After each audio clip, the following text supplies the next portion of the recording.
সবাই ভাবে পৃথিবীর সবথেকে খারাপ সিচুয়েশনে আমিই আছি।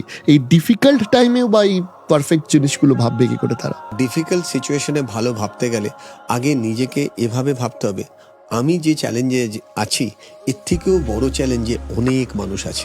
ওই যে একটা খুব সুন্দর গল্প আছে না, একজন প্রফেসর প্রত্যেকটা স্টুডেন্টকে বলেছে প্রত্যেকের প্রবলেম এখানে লিখে দাও, এবং প্রবলেম লিখে দেওয়ার পর বলছে ধরো তোমার প্রবলেম সলভ হয়ে গেছে, তাহলে তুমি কি করবে? সবাই খুব খুশি। এবার প্রফেসর ওই কন্টেনারটা নিয়ে সবার হাতের সামনে ধরেছে যে যে কাগজটা পাচ্ছে তুলে নাও। তারা কিন্তু জানে না কি কাগজ তুলছে, তারা তো কাগজ দিয়ে দিয়েছে, তারা ভাবছে অন্য কোনো কাগজ তুলবে। তোলার পর দেখছে একজনের প্রবলেম অন্যজনের কাছে গেছে। কারোর ক্ষেত্রে দেখা যাচ্ছে সে লিখেছিল আমার কাছে টাকা নেই, তার কাছে গিয়ে জুটলো তোমার কাছে দুটো পা নেই, তো বলছে আমার এর থেকে ভালো আমার টাকা নেইটা ঠিক আছে, আমার পা নেইটা দরকার নেই। তার মানে প্রত্যেকের প্রবলেম প্রত্যেকের জায়গায় কিন্তু ইউনিক, কিন্তু আমরা অনেক সময় নিজেদের প্রবলেমটাকে এতটা হাইলাইট করি যে ওই প্রবলেম থেকে বেরোনোর জায়গায় আমি প্রবলেমের মধ্যে ডুবে যাই।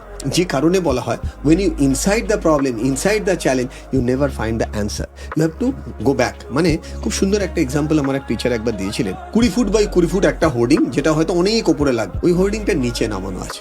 সেটাকে তুমি এত ক্লোজ থেকে দেখছো, তোমার কাছে ওটা কি মনে হবে? মিনিংলেস, বুঝতেই পারবে না। তো ওই ছবিটা বুঝতে গেলে একটু দূর থেকে দেখতে হবে। মানে কোনো প্রবলেমের ভেতরে থেকে ওর মধ্যে সলিউশন খোঁজা যায় না। এই জন্য এটাকে ফর্মুলায় বলা হয় first person view to third person